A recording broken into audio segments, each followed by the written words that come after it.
Alright, yo, what is going on guys? It's in. Welcome back to another video on the channel. This video is going to be very similar to my last video, which was like how you guys can scroll wheel reset on controller. If you guys haven't seen that already, I'll pop it up on screen right now. It's basically the same sort of thing, but a different way. So first of all, I just want to say shout out to M16. He'll be linked down below. This is where I found out this idea from. But basically, if you guys look at the bottom right of my screen, I'm on my snowman and then I switch to my pump by clicking one button. So as you can see, I'm skipping over my scar, which is like, you shouldn't be able to do that on controller. But basically what this is good for, in my opinion, is say I hit an edit like this, right, and then want to switch to my shotgun straight away. So I had the snowman out. I didn't mean to do that. So I had my snowman out like that, and then I want to switch to my pump straight away, but like otherwise you'd have to double tap across. This is what this is good for me, in my personal opinion. So I'm going to show you guys how to do this. So basically I'm going to go onto my computer now, and I'm going to open up a thing called DS4 Windows. This will be linked in the description if you guys haven't downloaded this already.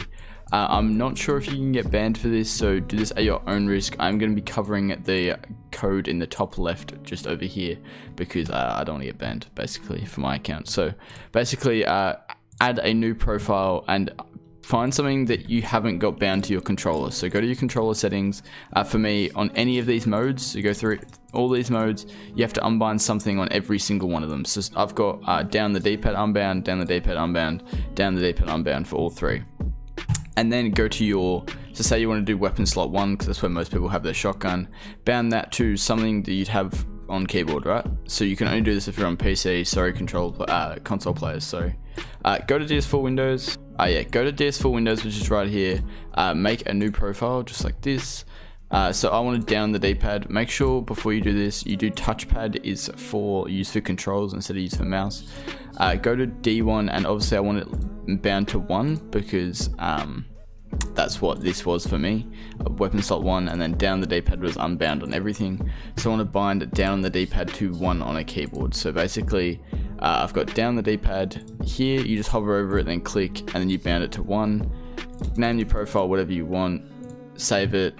Make sure it's selected, and then basically when you go in your game, you will be basically when you're in a game now, I can just click down the D-pad and it goes across. So yeah, I've also got the snowman bound, but I haven't showed you guys that one as well, that's why it's skipping. But yeah, hope you guys did enjoy this video. If you did, make sure to leave a like on the video, subscribe if you're new, and turn on post notifications so you guys never miss another video. It's been Zin, peace.